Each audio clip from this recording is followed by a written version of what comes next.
Hello, and welcome to the Maggie L. Walker National Historic Site. My name is Ranger Mike.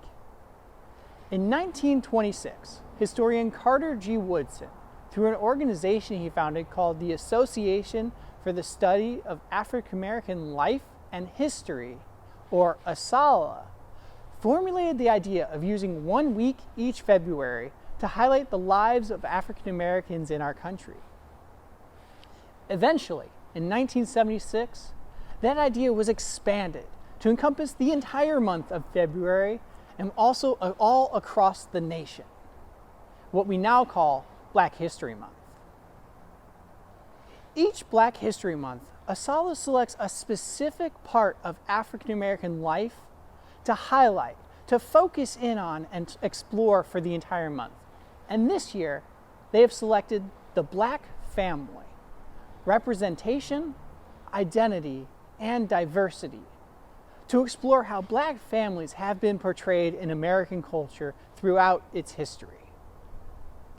That is, of course, something that Maggie L. Walker would know about firsthand. And in 1909, she would talk about it directly in a speech that she gave.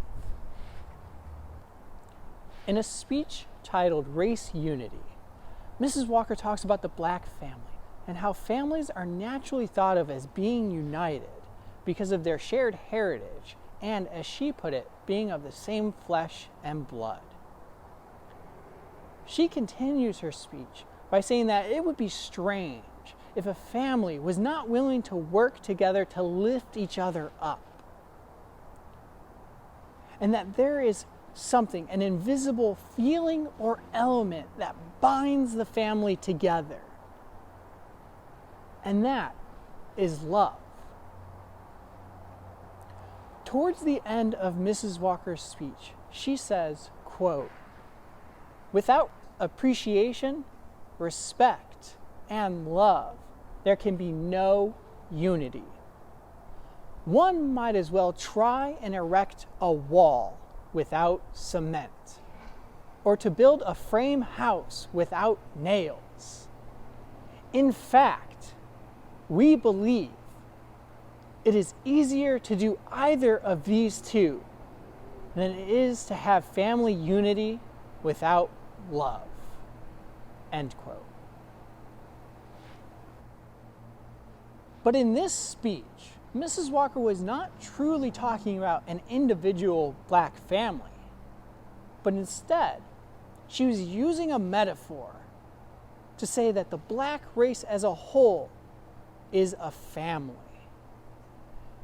and that they should come together to work for and with each other as a family does. Now, we are over 100 years since Mrs. Walker's speech on race unity, urging the Black members of her community to come together. And while many of our ideas about race and race relations have changed in this country, many of them still stay the same. But I want to ask you, do you think that the love, appreciation, and respect that Mrs. Walker cited as the foundations of a strong, united family are what we need to create a strong, united country? A country where everyone is treated equally and fairly, and no one is treated differently because of the race or color of their skin. Thank you.